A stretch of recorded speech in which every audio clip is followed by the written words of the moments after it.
Thank you for listening to Lone Star Community Radio.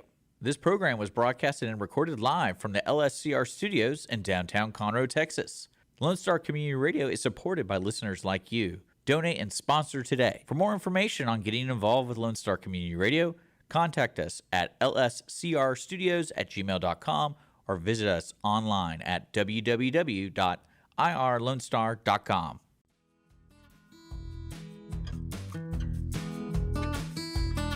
Hey friends, and welcome back to another episode of Genuine Business Stories, where we have real front porch chats that inspire success. Today we're sitting down with Lisa Wooldridge, licensed professional counselor and founder of Magnolia Soul Care Counseling right here in Magnolia, Texas.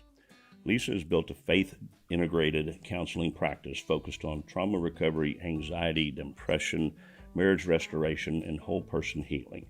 But today isn't just about therapy. It's about resilience, rebuilding, leadership, and what it takes to build a sustainable, purpose-driven practice. Hi, Lisa. How are you doing? Hey, Clint. I'm doing great. Thanks for having me. Great to have you on the show. Thank you. So, hey, let's dive right in. Yep. What has been the hardest season in your journey?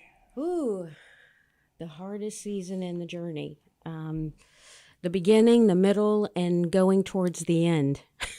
How about that? Yeah. So when we're looking at the hardest, each point in business creates hardships to some degree that you have to learn to overcome. In the beginning, the hardship was having that moment of jumping off the cliff, because every business entrepreneur has that jumping off the cliff moment. Gaining the wherewithal mentally to jump into creating your own business and defeating those inner thoughts is a hardship in itself. Was there ever a point where you thought, what did I do? Yes, yeah, absolutely. Excuse me. Yeah. For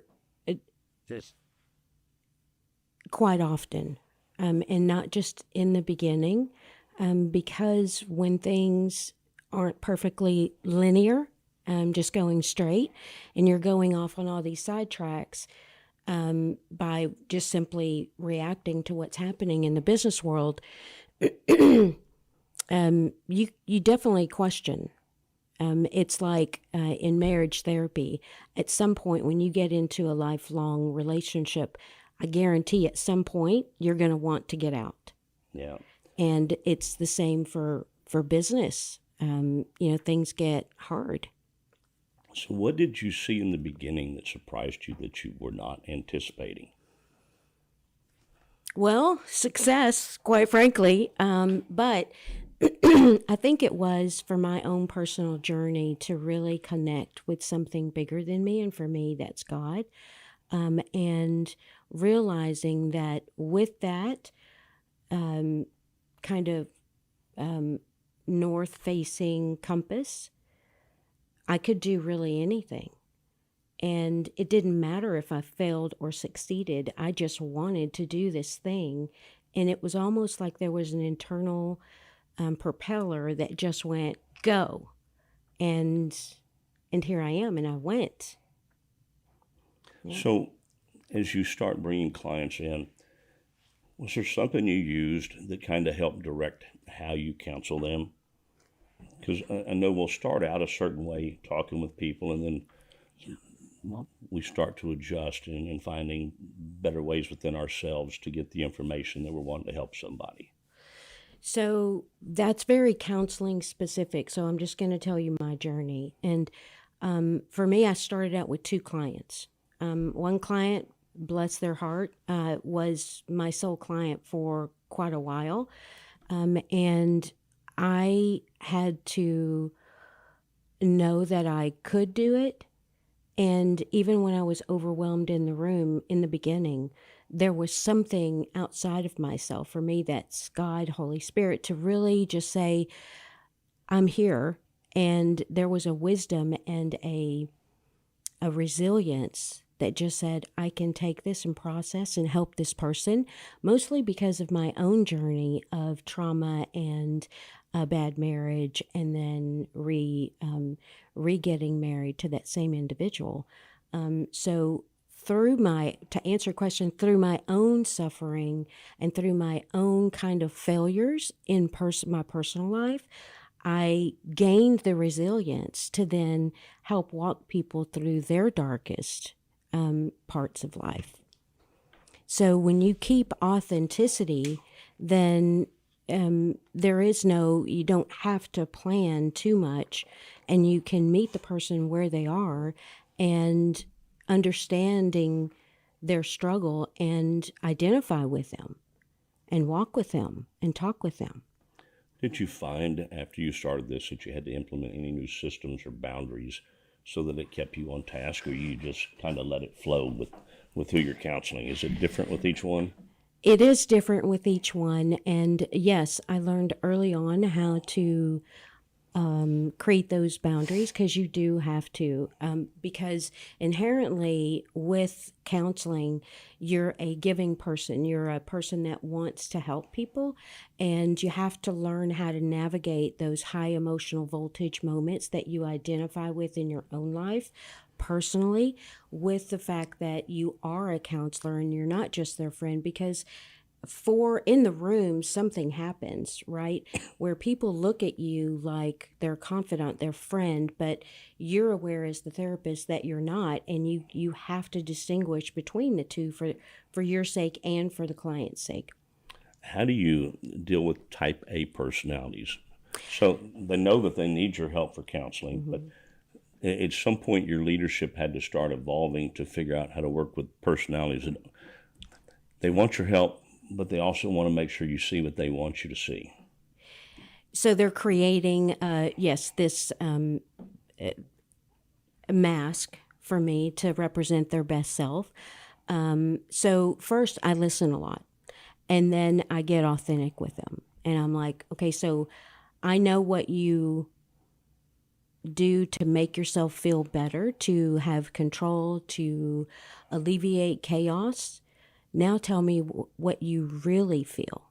Like, I'm not worried about this second skin that you put on for everyone else. I'm worried about what is beneath that, because there's a whole lot of emotional voltage that created what you show everyone else.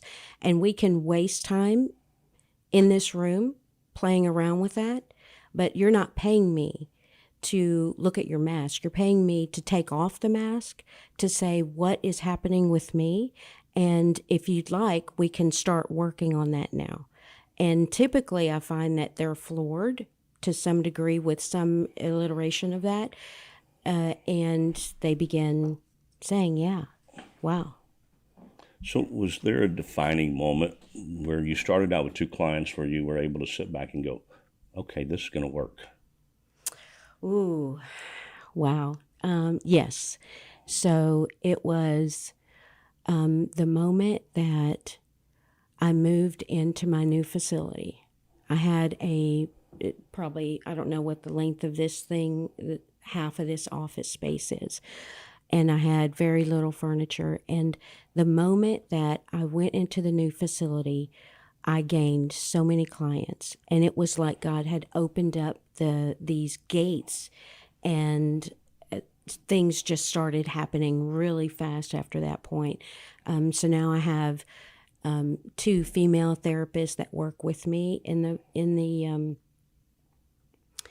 the business, and then I have a third person, a male, coming on board in middle May. So it's kind of exploded. Yes.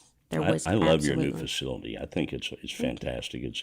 It's when we go in, it's very inviting, and it warms the mood quickly as you walk in. You're walking in from this cold world, all of a sudden you just kind of walk in, and there's just a warmth that you've created inside your office. You've done a great job. Oh, Clint, I appreciate that. You know, I strive to do that, but I have to attribute that to just prayer and asking God to just create a safe, warm place. But that was the thing in my heart to say, okay, from the moment you walk on my porch, when you drive in the driveway and you walk on the porch and you see the plants and the furniture, that you come home. You can take your hat off. You can take the mask off. You can just be who you are, because I have no expectation, and no one in that building has an expectation of you whatsoever. So, mental health or counseling, which do you prefer, and and which do you kind of find has been what your business has gravitated to? Because I find with my business, there are things that I enjoy. I enjoy the podcast. I enjoy when we get to speak of in front of the chamber, even when I stumble over words and have to make a joke out of it.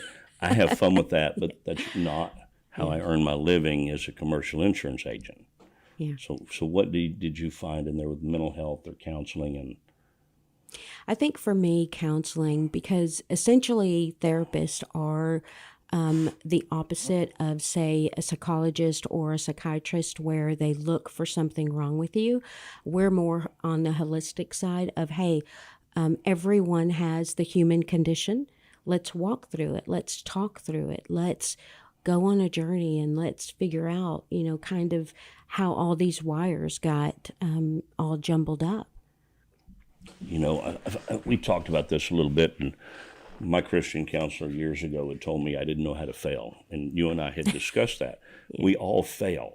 Yes. But in a lot of cases with type A personality, failure doesn't come until you stop working at it. And that was the one thing with all the money I spent with him, because I think I paid for a few of his BMWs or Audis, because there was a lot spent. Because I think the point was learn by assessing something when something's a losing cause, and learn how to walk away. And how do you deal with that in customers? Because I think that can be difficult to learn when you need to walk away.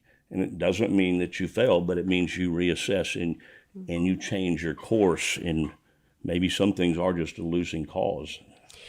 Well, look, I'm going to be frank here, because, I like authenticity in people, and I require it in my counseling, because we don't take just any client, right? It has to be a fit. The individual has to be willing to take the mask off. Because there's a lot of therapists that are going to accept payment for fluffy work, right? Giving you what you want to hear. I'm not that counselor. I'm gifted in a very specific way. And so I get right between the bone and the sinew. I cut right there. And so for most people, when you're looking at counseling, it works. But for some, even though I believe that there's going to be a relationship of ongoing counseling, there are failures. And when you reach those, which I've had failures, you have to know that life, that soul that is in front of you, has the free will to make whatever choice that they want. I am there to create a healthy guidepost to question, to get into the whys, and not just you have to know it, but we learn the whys together. This is real soul work. I look at it as an honor, and some people just can't get there.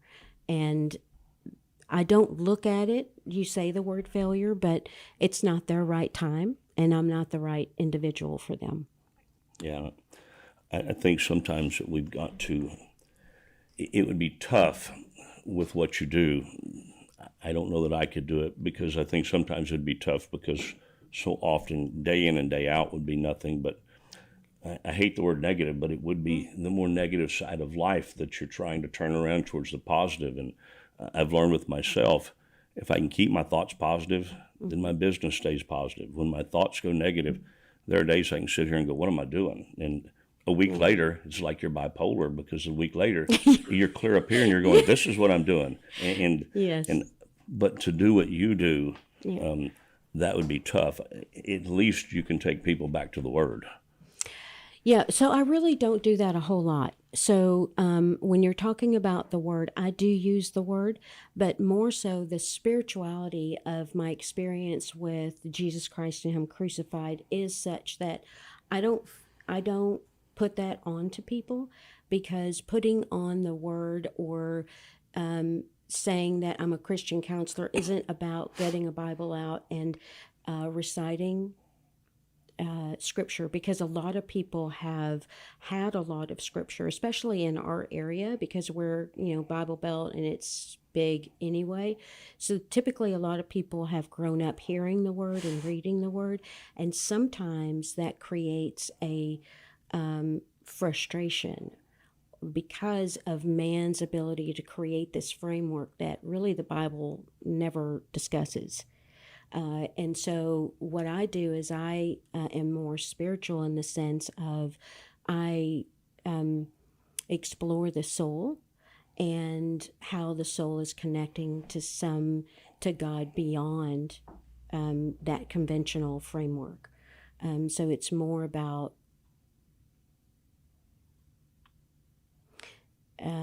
exploring that in the individual. I forgot the other part of your question because I'm so about the That's soul. okay, because I think I forgot the other part of the question I asked, so we just go on from All there. right, let's do it. That's why this is Front Porch Chats, like we're talking on the front porch. When I say Christian counseling, there's been a lot of persecution in families, high expectations to be met, and I don't have those. When you come in, it's more about just creating a presence with the individual to calm them, to say, hey, I've been through quite a bit in my life, so any storm you bring in here, I'm capable of walking through with you in a calm demeanor to be your grounding factor. One thing that somewhat surprised me, and you have to be careful, it's social media, but as I have watched social media and seen those that grew up in the same area that we did. Yeah.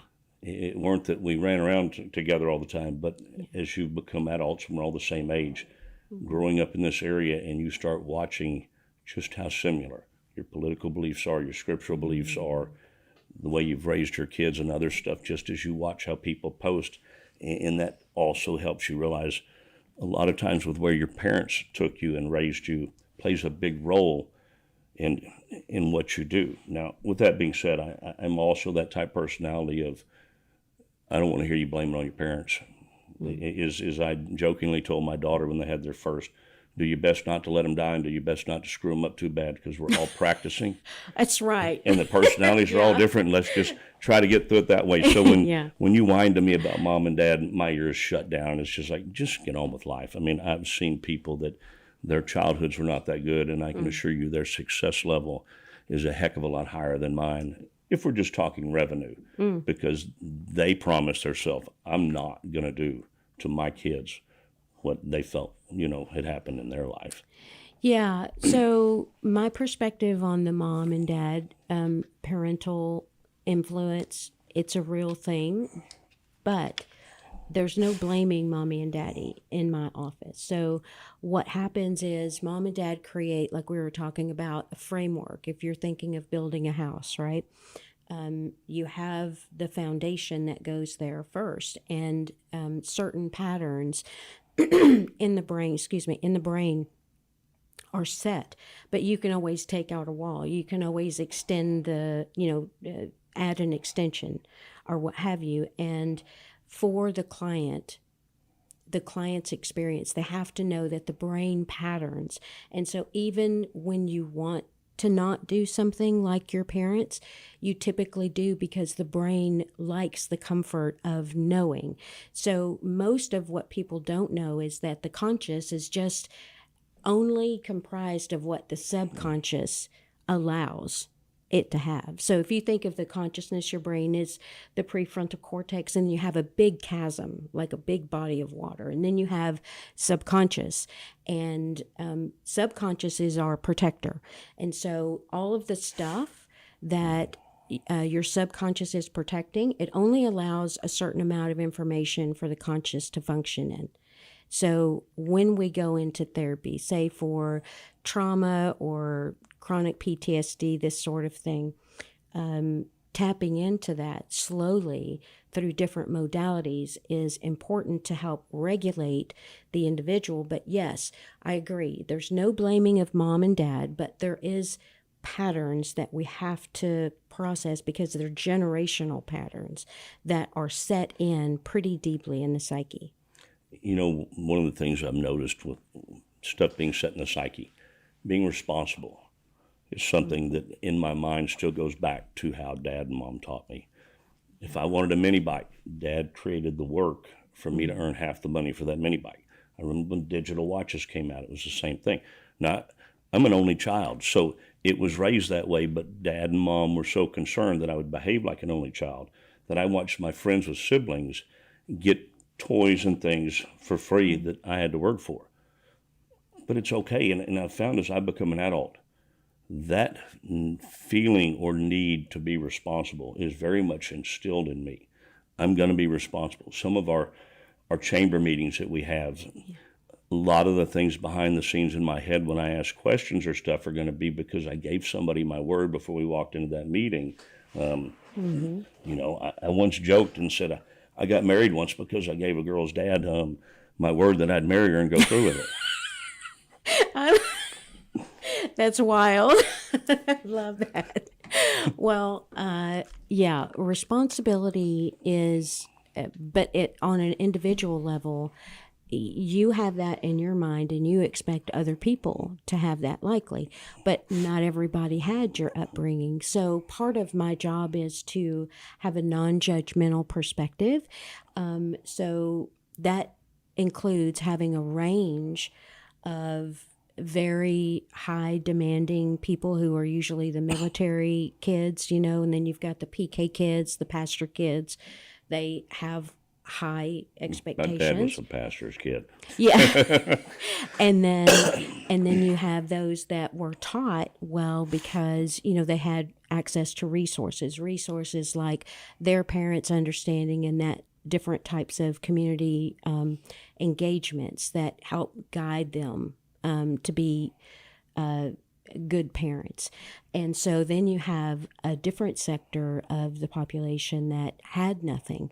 They have no guardrails, you know, kind of like if you think you're bowling and there are guardrails that come up, there was nothing that for them. So their ball is like 3 lanes over, right? And so when you come into our facility, all of those things are taken into account, but it's hard when you're in life and you know your responsibility and I know mine, but we can't translate that onto individuals because then where does freedom come in, right? Freedom is more than just being able to do whatever we want in God bless the United States of America, but here, right, there's a different type of freedom internally, and a lot of people are frustrated because there is freedom from an internal perspective to have different thoughts and to have different ways of functioning.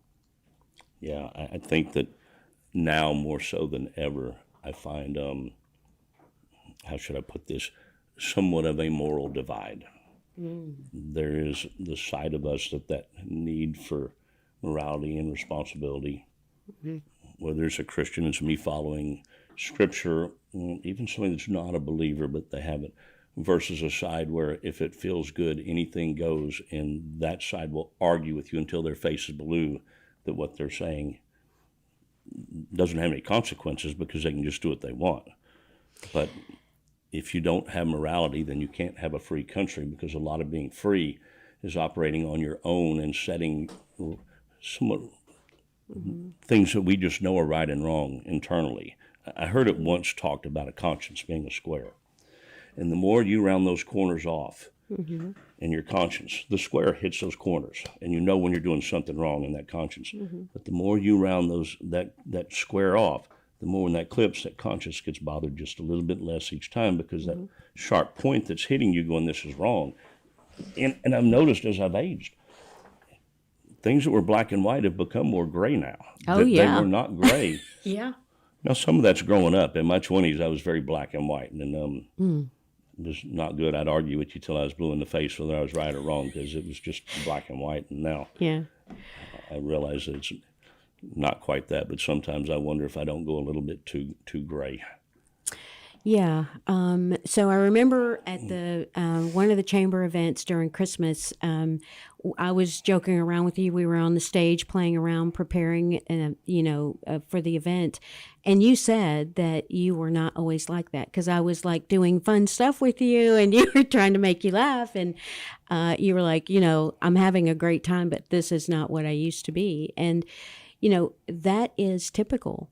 In our 20s, we have to have a structure kind of to survive, right? And that makes us feel better having the right or wrong, the black and white mentality. And for some people, they continue that through the entire lifespan, which, as you're aware, would probably be pretty difficult, but they maintain that because their brain patterning says that's the safer, better the devil you know than the devil you don't, right? And I think there's two sides to each coin.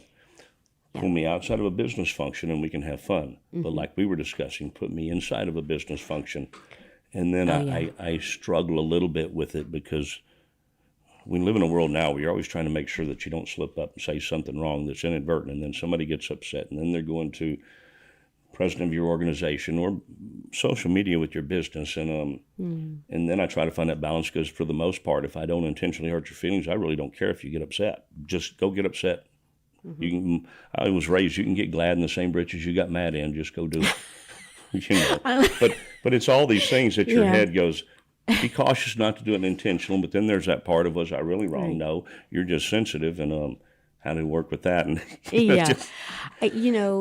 that is really a hot button issue, excuse me, for me specifically, because in my line of work, I challenge that.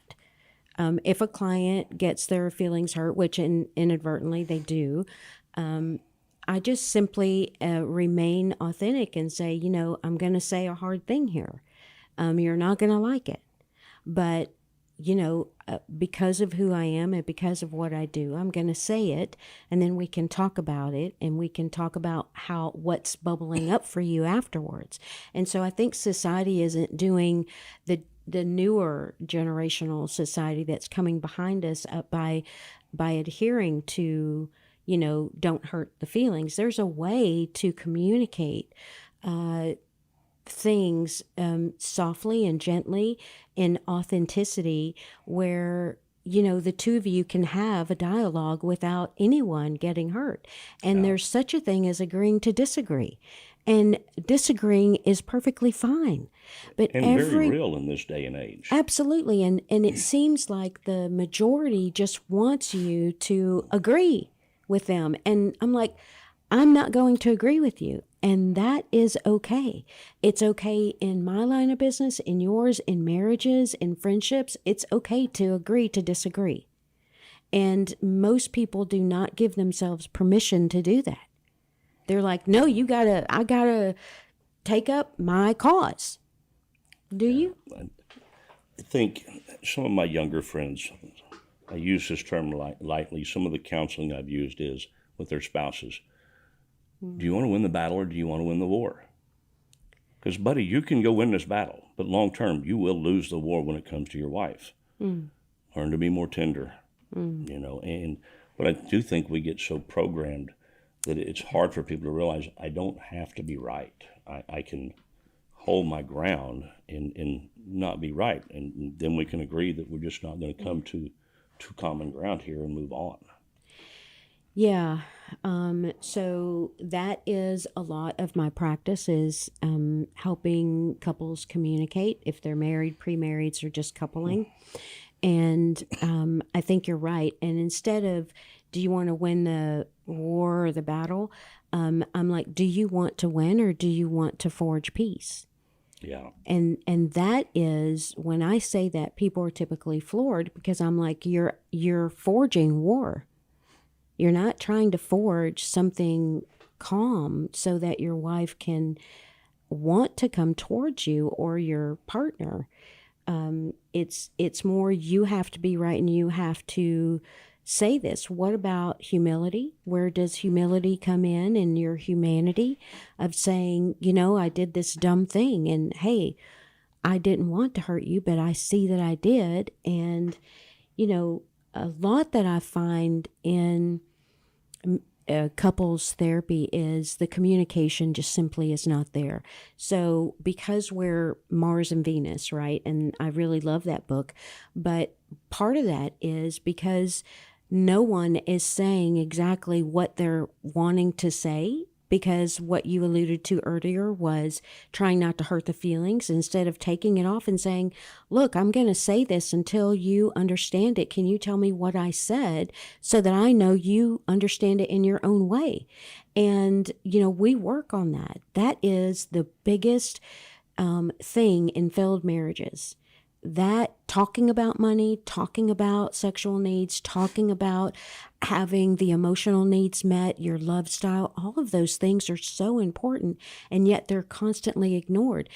Just the simple fact of dating your significant other is a thing that begins to be ignored when you get married. Well, when you put a ring on someone's finger, you have to date them the rest of your life. You don't get to stop.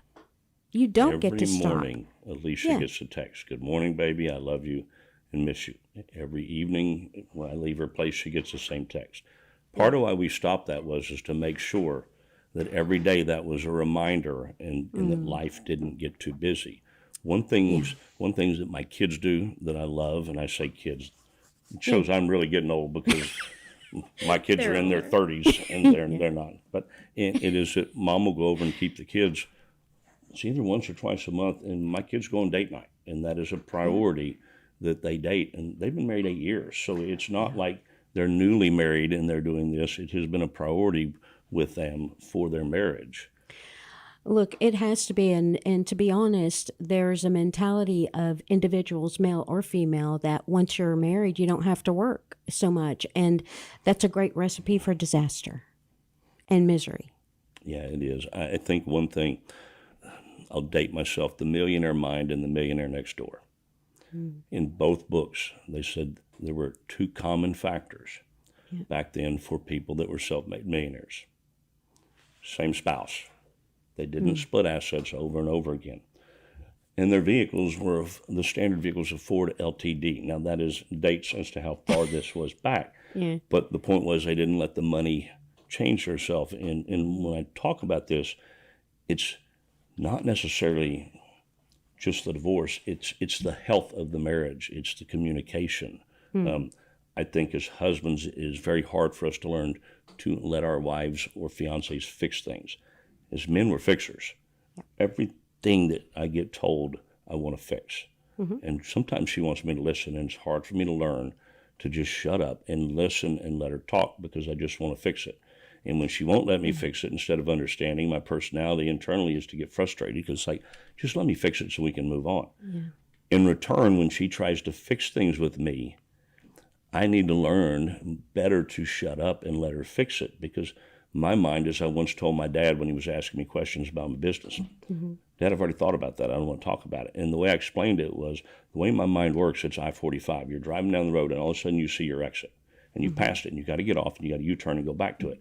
You're asking me to retract to stuff that my mind has already done and worked through. But the bottom line is, it doesn't hurt to see if there's something else, to let your mind go back and listen to somebody else's perspective.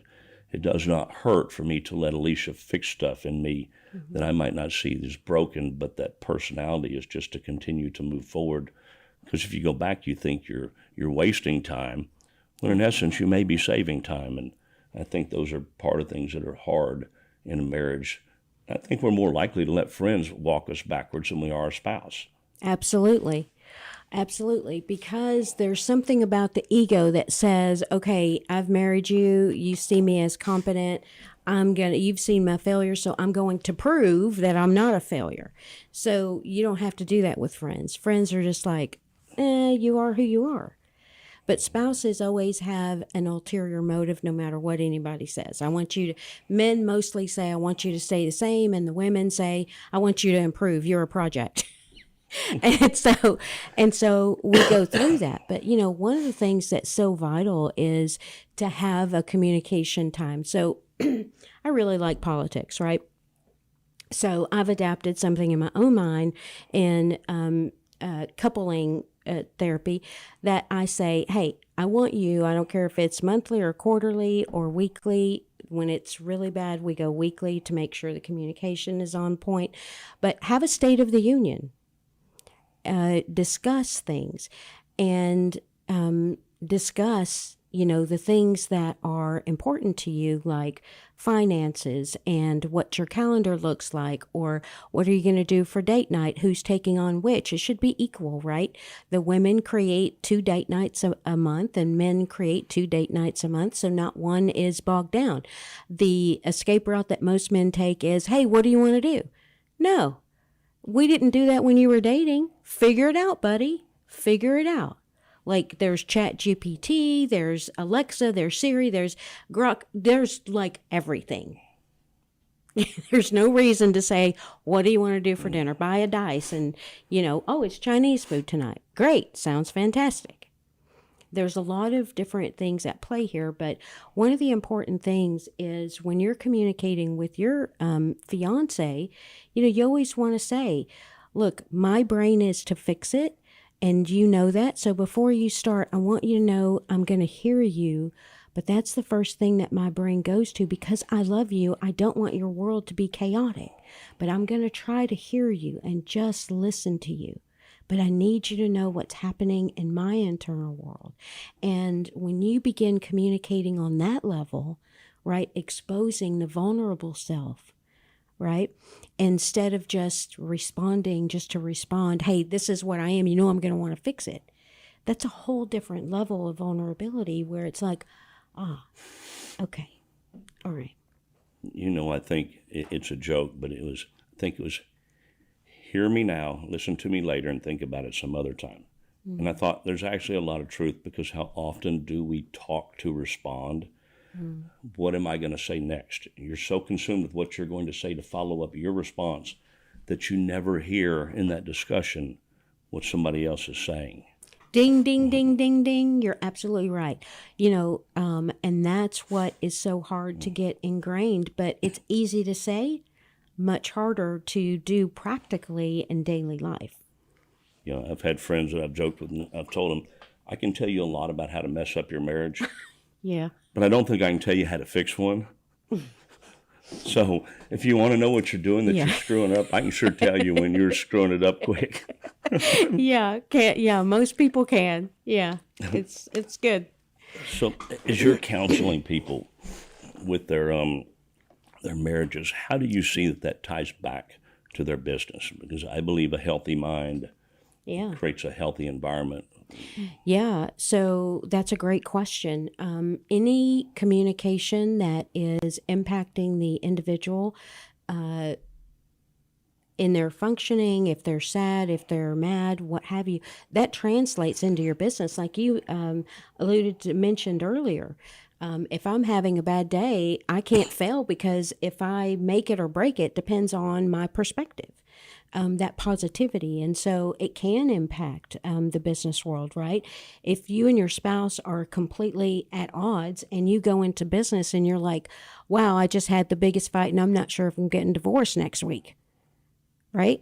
And then how does that translate? But if you maintain a positive perspective and build on communication patterns that are healthier, then you're going to translate that into a more successful business, because you're not going to be chaotic inside. You're not going to have to worry about that second skin and putting it on.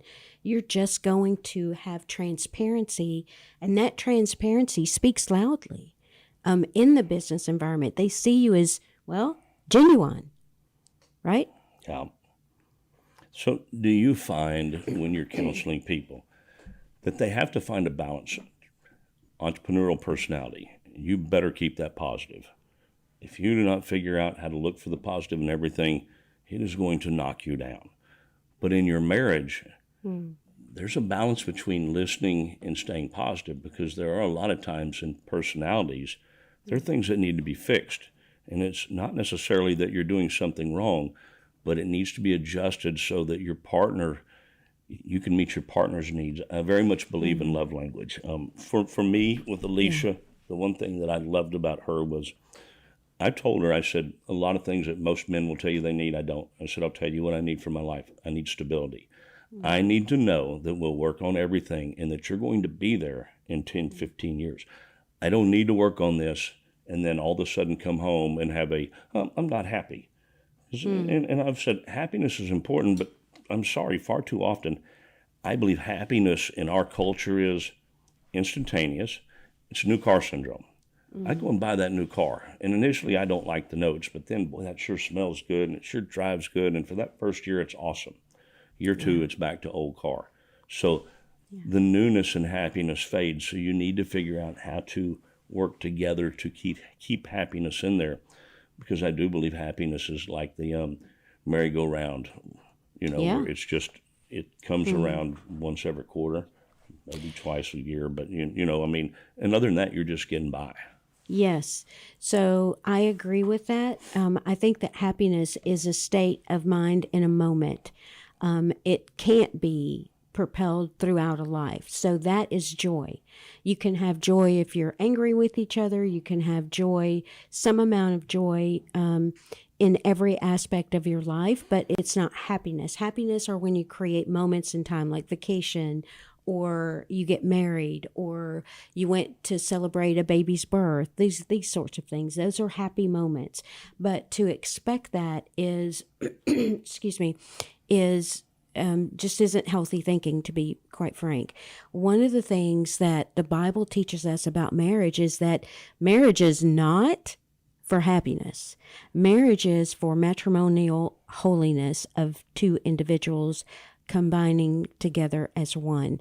And if you think of anything that has a lot of voltage to it, let's say two planets, and they come together. I love the universe and science, so this is appropriate. But so you think of two planets coming together, that is so violent. However, what they create is absolutely beautiful. It's holy. It's in the violence is created something that wasn't before of the two individuals alone. It's a new thing.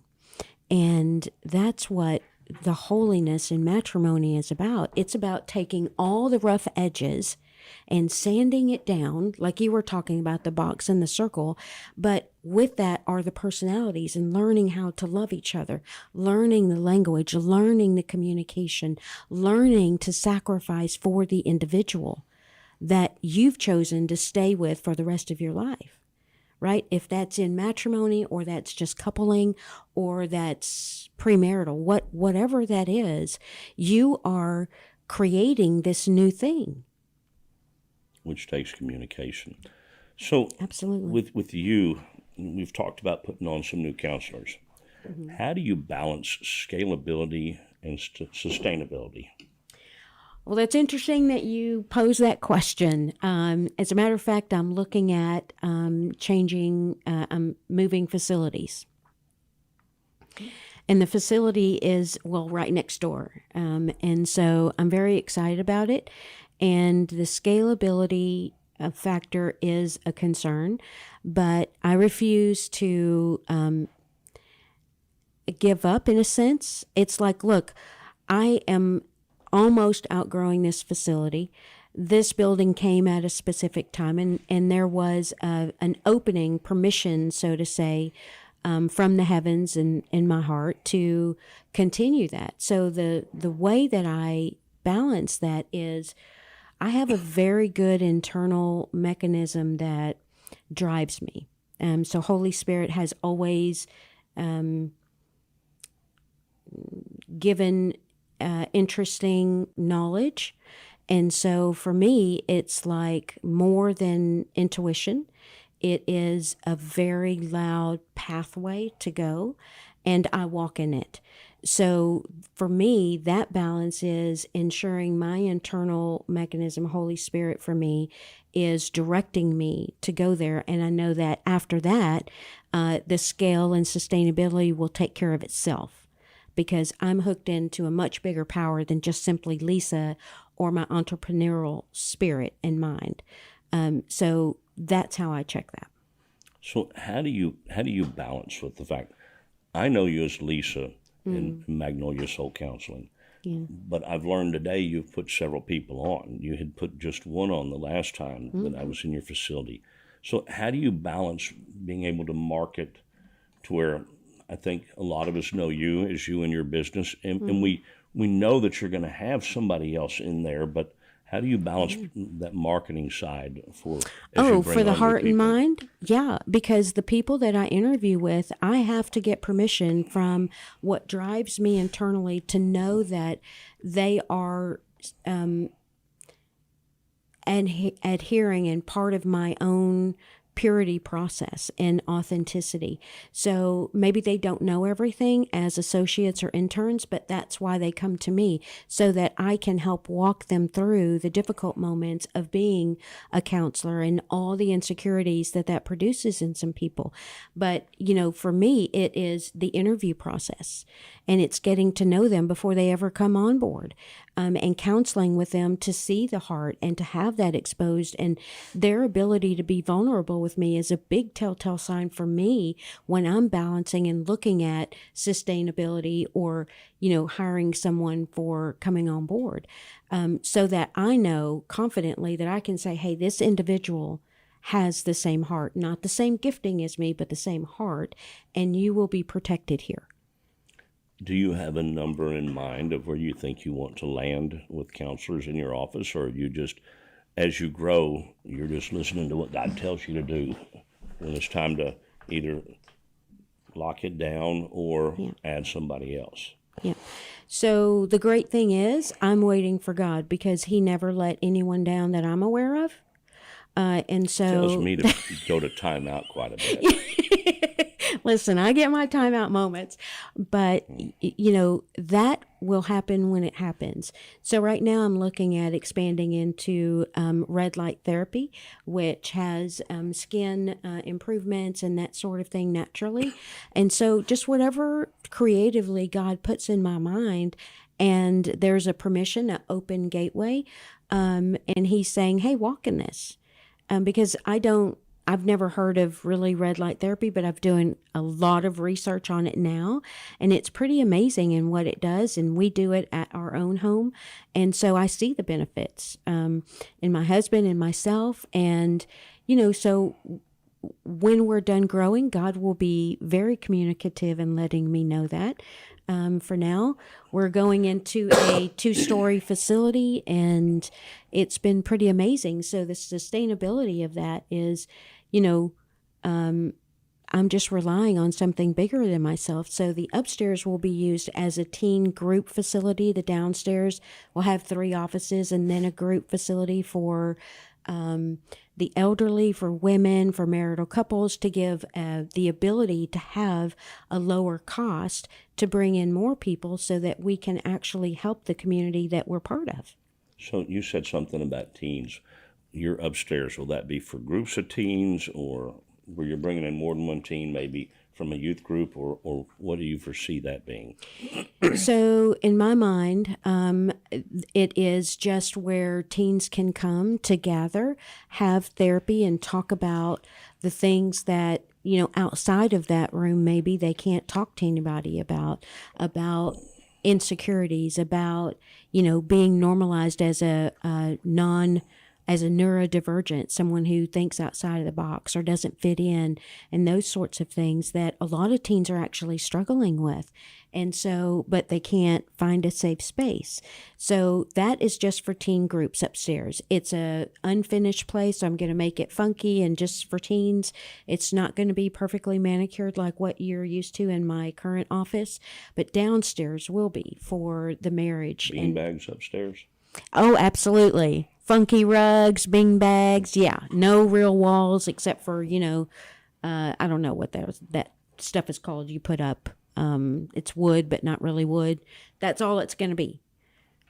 See, I always think I want Velcro walls, so I can just throw the teens up there and make them stick. Man, that is such a good idea. And I may steal that. Can I have it? I'm all on. Yeah, we're going to make it funky. I think you'd be surprised how much fun they had with it.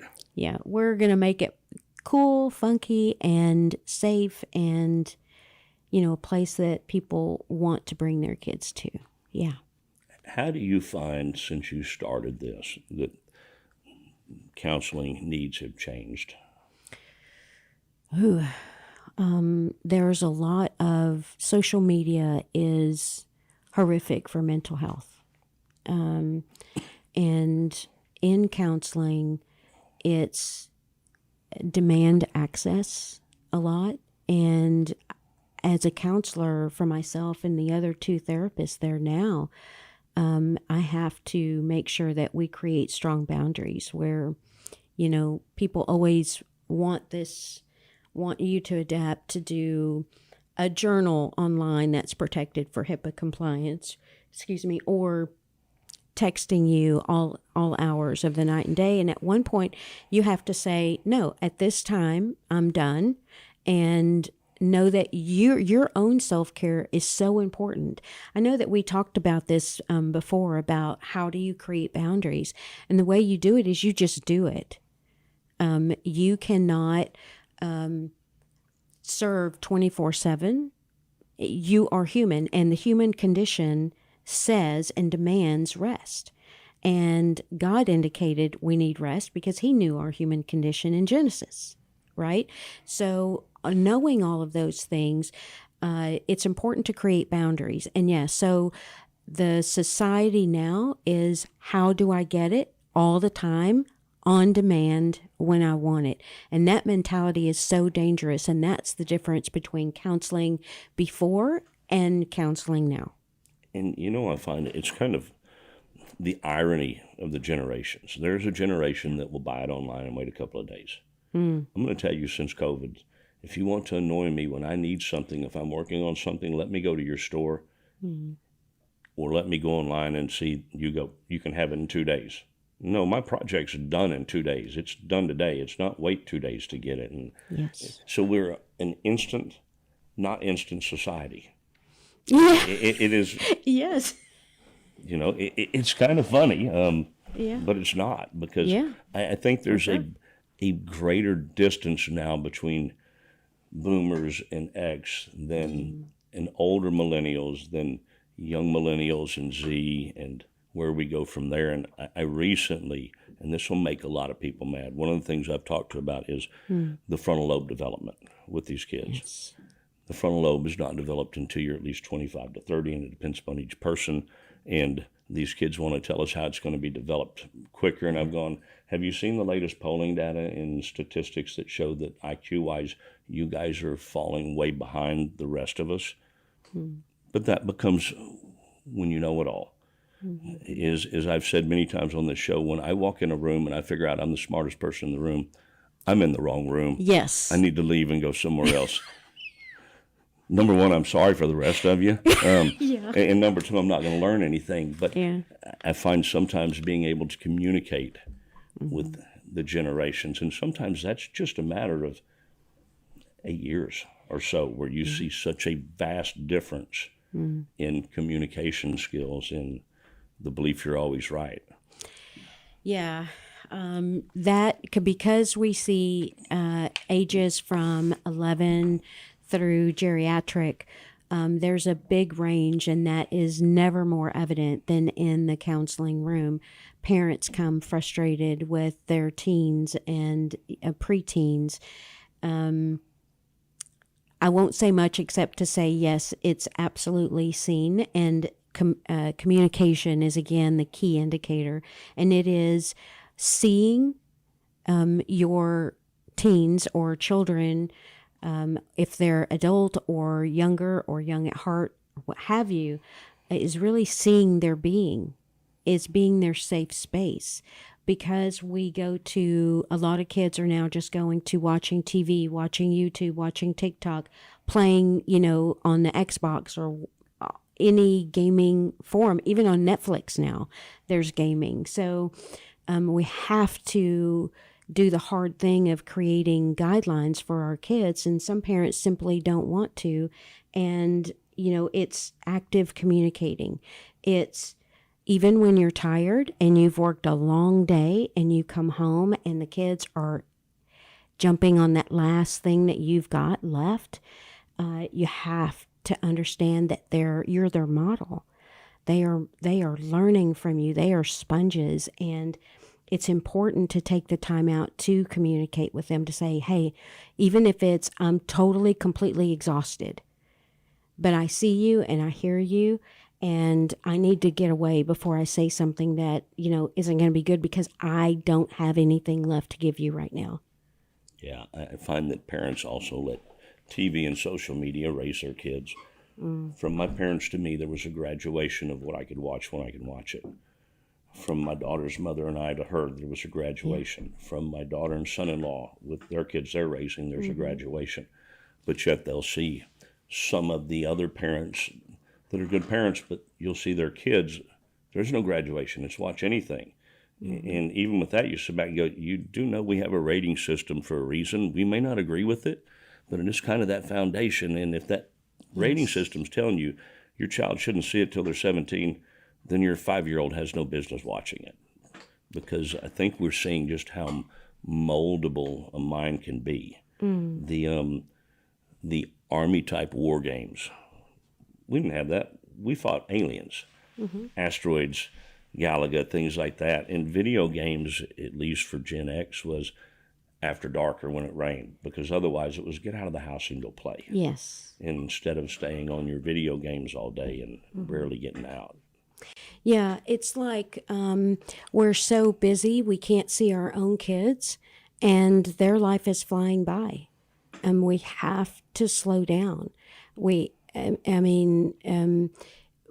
you're, there's so many more entrepreneurs now, and that doesn't give you a 8 to 5 or 8 to 4 or 9 to 5 work environment. We're always going. And so it's important for those, especially entrepreneurs that have their own businesses, they need to create time for their children. But I agree, a lot of children are self-harming and becoming confused of who they are because other people are raising literally the individual's children. And it's important for you to see that you're not active. Your kids aren't going to you as a safe place. What do? You stop and you say, hey, I'm sorry. I've been really busy. I know that you see me, but I haven't seen you. Yeah, one thing I've noticed through generations, my mother was home with me. So I wasn't raised by outside influences. Yeah. My daughter was, somewhat. But the biggest difference, people will argue who should be at home, who shouldn't. That's arguable. It is difficult for two parents to be at home. Now, there are cases where the wife will make a lot more money and it's more prudent for the husband to stay home, or there might be the husband makes a lot more money, or you need both incomes. But what the children lack is that one parent that doesn't have that pressure all day long to where they at least have access to one of their parents. Because when we have our own businesses or even working in corporate America, you're not on 24/7. You can't be. The one thing I tried to do when I was raising Lauren, and it still wasn't fair to her, when I'd pick her up from school, I tried to be good about looking at her and going, Dad had a really bad day. This is not fair to you. So the rules of how I parent you, they're going to contract a little bit. So I need you to do what I ask you to when I ask you to, because I just do not have the patience or the wherewithal to have a discussion with you about it multiple times. And she'd go, yes, sir, and we'd go on about it. I tried not to have that every day, but I always felt like it was fair to her. She didn't need to get surprised by Dad's mood. She at least needed to be made aware, as adults, we can pick up on our spouses, their mood, or our friend's mood of going, today's not the day. Yeah, I agree with today's society in that women can be the higher income earner and the man can be at home or what have you. It's a new way to function for society. Our parents created those specific roles, and now everything's kind of meshed together, and it's a beautiful thing. But the communication, going back to that, it's so important. Like, hey, who is going to be in charge of this? Having those states of the union. How busy is your week this week? How is Johnny going to be cared for? And let me just say this because I think it needs to be said. there are so many parents out there running themselves ragged to include Johnny or Janie into every single extracurricular activity that they can, and they are busy 5-6 days a week. And let me say this very clearly. Stop. You are not doing the child any favors. These children are not being children. They're being mini adults. And a lot of times, excuse me, a lot of times mom or dad are living vicariously through them. Well, I didn't have this, so you're going to be so busy you can't sit down. Well, when does the individual get to rest? When do you learn your kid's personality too? When I was growing up, it was football one part of the season, and it was baseball. There were 2 seasons. I loved baseball. I only played football one season, and I loved playing baseball. My dad was not one that was made that could have done it year round. I'm not one that was made to do it year round. My mother's one that would have thought about the balance, but her personality was made. She's so giving that she could have done it year round. That doesn't mean that she would have wanted to, but that she would have been capable of it. I just wouldn't have been capable of it. It's not something that I had within me to go all out with a business or corporate life back then, raise a kid. And you're right. I see parents that it might be baseball year round or baseball 6 months, and then there's football and basketball, and it is constant. And I'm going, when does the kid need downtime? As a kid, I was a downtime person. I didn't want the structured practice all the time. I wanted to be able to go out and get on my motorcycle or play with my friends and play baseball or football on the lower lot that we had where there wasn't coaches, and we just had fun. Exactly. Fun. If your kid is not smiling, so anything beyond 2 days a week is not fun for the kids. Think about it. They're going to school. They have grades that are needed. Even if the kid is the teen or preteen or what have you is meeting the schedule of the rigorousness that the parents have them involved in, it doesn't mean that they're adjusting. It means that inside there's a whole lot of chaos, and then they have to come see someone like me because their anxiety or being good enough or handling all or learning how to balance instead of slicing their wrist to release something. It is vital that the parents understand the child's process, not their own desire to fulfill their child's every, social need.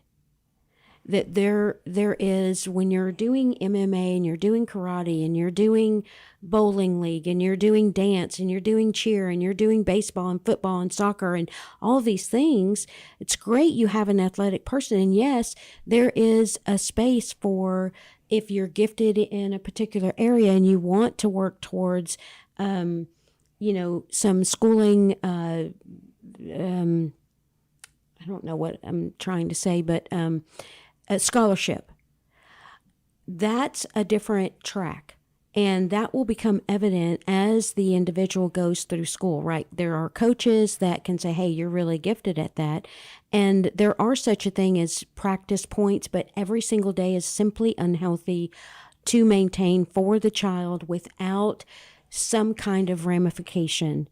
And the consequences are sometimes severe, and they end up in my office in crisis. Yeah, so I want to touch on a couple of things before we wrap up. The first one is, you are a Christian-based counselor, but you're going to deal with all types.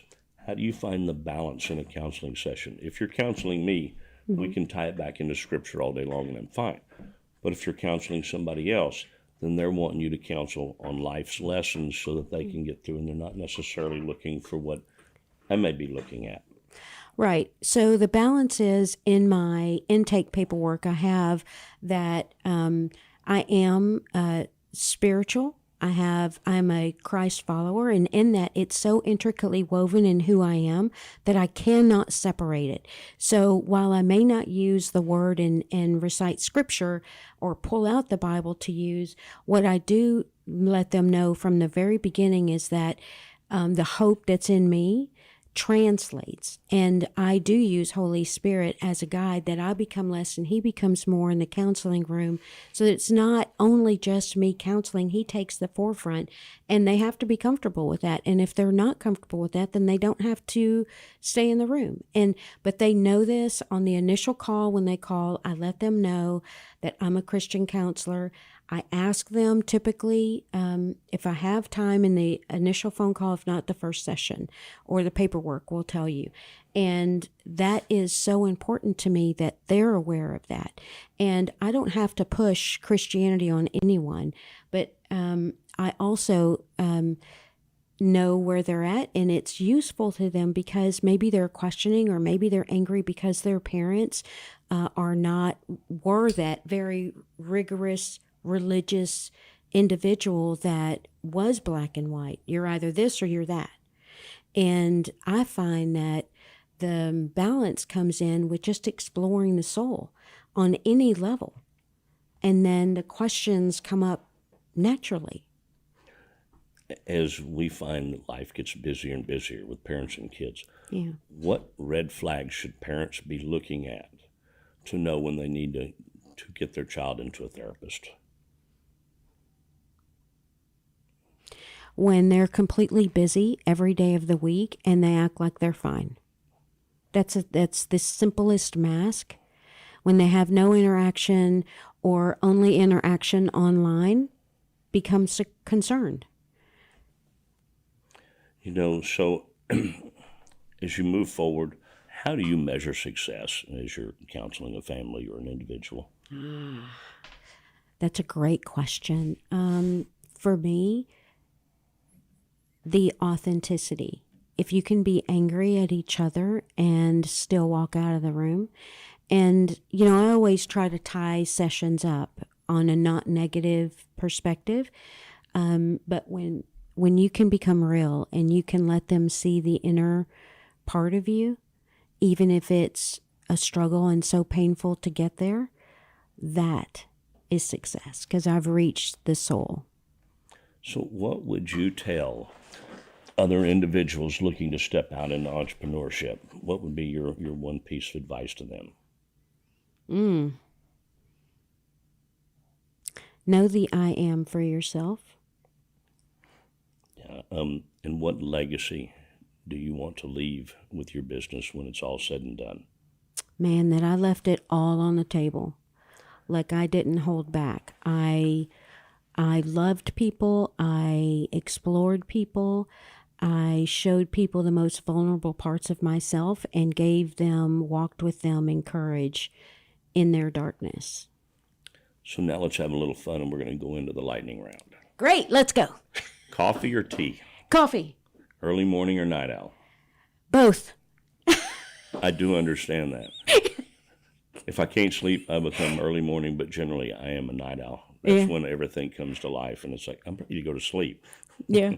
So, one book every business owner should read. The Bible. One daily habit that protects your peace. Connecting with God before anyone else. Saying, hi, God, it's me. Good morning. Yeah. One word you hope clients use to describe Magnolia Soul Care. Mm-hmm.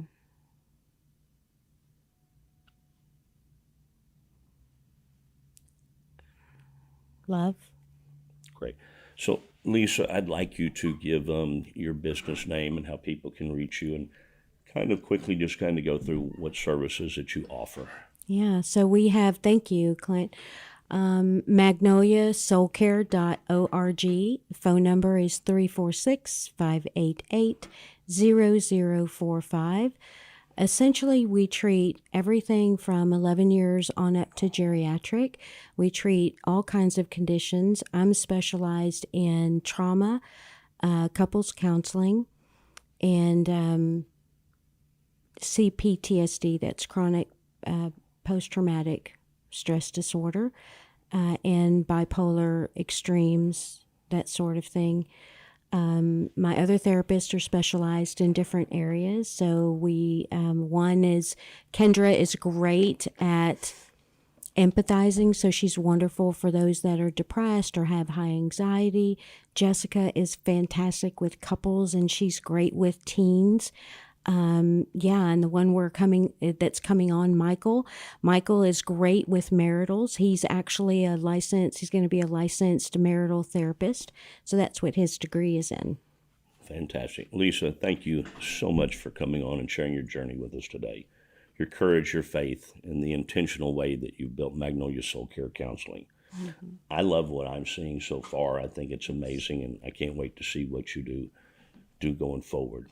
You know, your story is a reminder that meaningful businesses are built through perseverance, discipline, and genuine desire to serve others. And we appreciate the impact you're having on our community. Genuine Business Stories is proudly produced in partnership with Lone Star Community Radio. Lone Star is a nonprofit. Our having shows here is dependent upon sponsorship dollars or donations back to the radio station. If it was not for Lone Star and Dick, we couldn't do what we do. To our listeners, we thank you for tuning in. If you know anybody that has a good story, please reach out and let us know, and maybe we'll feature them next. And until next time, keep showing up, keep building, and keeping genuine. Thank you.